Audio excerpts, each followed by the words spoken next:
So, you want to make a squad map, and I have extra stuff to tell you. I just finished recording the first episode, and I feel that I missed one or two things that I need to talk about. The first being color maps. I went over the whole color visualization thing, and I feel that I explained it pretty well. Anything you need to know about it, you probably know now.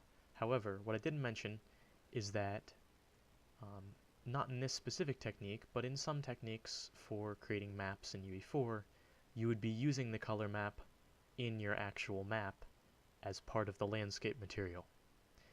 Basically, all it would be doing is tinting certain parts of your landscape certain colors, and it wouldn't really be doing a whole lot more than that. Now, using color maps like this is very subjective, and I personally don't do it.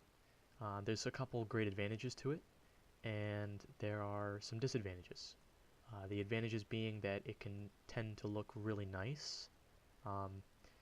Like, for instance, you can take color maps from Google Earth and apply them to height maps from the real world, and it creates a wonderful sort of effect that looks incredibly realistic. However, the downsides of color maps is that unlike landscape layers, you can't paint on color maps, they're just a color map.